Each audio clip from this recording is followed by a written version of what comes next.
महात्मा गांधी, जिन्हें पूरे सम्मान के साथ राष्ट्रपिता कहा जाता है, की हत्या 30 जनवरी 1948 को नई दिल्ली में नाथूराम गोडसे ने की थी। यह हत्या केवल एक व्यक्ति की हत्या नहीं थी, बल्कि राजनीतिक, वैचारिक और सांप्रदायिक कारणों का परिणाम था। गांधी जी की हत्या के पीछे कई कारण थे, जो भारत के विभाजन, हिंदू मुस्लिम संबंधों और तत्कालीन राजनीतिक परिस्थितियों से जुड़े थे। गांधी जी का भारत की स्वतंत्रता संग्राम में अहम योगदान था, लेकिन स्वतंत्रता के बाद उनकी नीतियों से कुछ लोग असंतुष्ट थे। आइए विस्तार से समझते हैं कि गांधी जी की हत्या क्यों हुई। नमस्कार दोस्तों, मेरा नाम है विवेक और मेरे चैनल रीजनल जीएस यूट्यूब में आपका स्वागत है। तो चलिए वीडियो को बिना देर के शुरू करते हैं। महात्मा गांधी ने अहिंसा और सत्याग्रह के माध्यम से ब्रिटिश शासन के खिलाफ संघर्ष किया। उनकी नीतियों के कारण भारत को 15 अगस्त 1947 को स्वतंत्रता भी मिली, लेकिन साथ ही देश का विभाजन भी हुआ और पाकिस्तान एक अलग राष्ट्र बना। विभाजन के बाद हिंदू मुस्लिम दंगे भड़क उठे, जिसमें लाखों लोग मारे गए और करोड़ों को अपना घर छोड़ना पड़ा। गांधी जी हिंदू मुस्लिम एकता के समर्थक थे और उन्होंने विभाजन के दौरान शांति स्थापित करने के लिए कई प्रयास किए, लेकिन उनकी नीतियों से कुछ हिंदू राष्ट्रवादी असहमत थे और इसी असहमति के कारण उनकी हत्या की गई, जिसमें से कुछ मुख्य कारण को हम जानने की कोशिश करते हैं। जैसे कि 15 अगस्त 1947 को भारत को आज़ादी मिली, लेकिन साथ ही भारत और पाकिस्तान का विभाजन हुआ। विभाजन के दौरान हिंदू और मुस्लिम समुदायों के बीच भीषण हिंसा हुई, जिसमें लाखों लोग मारे गए। हिंदू राष्ट्रवादी का मानना था कि गांधी जी ने मुसलमानों के पक्ष में अधिक झुकाव दिखाया और विभाजन को स्वीकार किया। नाथूराम गोडसे एक पेशेवर पत्रकार और हिंदू महासभा के सदस्य थे।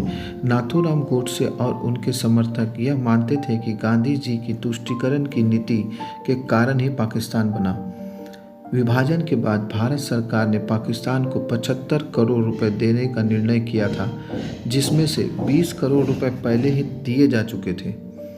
लेकिन जब पाकिस्तान ने कश्मीर पर हमला किया तो भारत ने शेष 55 करोड़ रुपए रोक दिए। गांधी जी ने इस फैसले का विरोध किया और उपवास रखकर भारत सरकार पर दबाव बनाया कि वह पाकिस्तान को बाकी राशि भी दे दे। नाथूराम गोडसे और अन्य हिंदू राष्ट्रवादी यह मानते थे कि गांधी जी देश के हितों के खिलाफ जाकर पाकिस्तान की मदद कर रहे हैं। उनके अनुसार पाकिस्तान हिंदुओं का संहार कर रहा था और फिर भी गांधी जी उसका समर्थन कर रहे थे। गांधी जी हमेशा हिंदू मुस्लिम एकता की बात करते थे और किसी भी हालत में सांप्रदायिक हिंसा को रोकने का प्रयास करते थे। जब नोआखली में मुस्लिम दंगाइयों ने हिंदुओं का नरसंहार किया, तब भी गांधी जी ने केवल अहिंसा और प्रेम का संदेश दिया, जिससे हिंदू कट्टरपंथी नाराज हो गए। नाथूराम गोडसे का मानना था कि गांधी जी ने हमेशा मुसलमानों का पक्ष लिया है और हिंदुओं के साथ अन्याय किया। उन्होंने यह भी आरोप लगाया कि गांधी जी ने हिंदुओं को दबने के लिए कहा, जबकि मुसलमानों को सहानुभूति दी।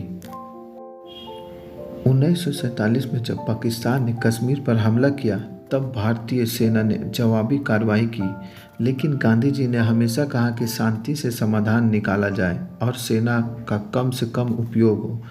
यह विचारधारा गोडसे और अन्य राष्ट्रवादियों को पसंद नहीं आई, क्योंकि उनका मानना था कि गांधी जी की नीतियों से भारत कमज़ोर हो रहा है।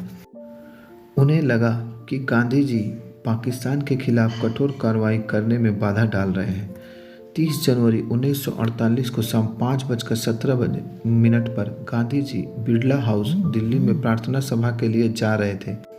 नाथूराम गोडसे ने उनके पास जाकर उन पर 3 गोलियां चलाई। गोली लगते ही गांधी जी गिर पड़े और कहा, हे राम।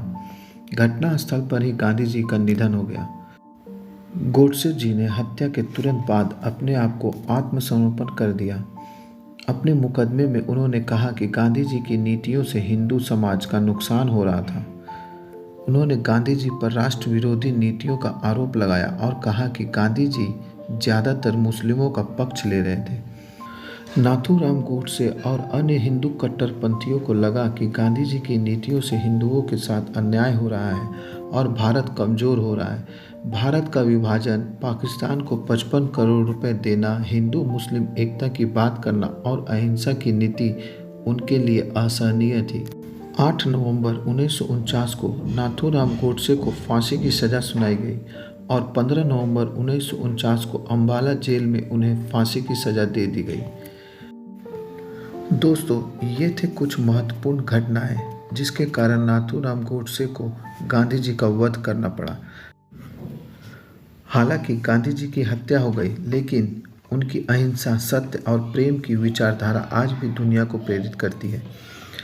तो दोस्तों, आज का वीडियो यहीं समाप्त होता है। अगर आपको मेरा वीडियो अच्छा लगा तो प्लीज़ इस वीडियो को लाइक करें, शेयर करें और ऐसे ही इंटरेस्टिंग वीडियो देखने के लिए मेरे channel regional GS with me को सब्सक्राइब करें। चलिए मिलते हैं अगले वीडियो में किसी नए टॉपिक के साथ। तब तक के लिए जय हिंद।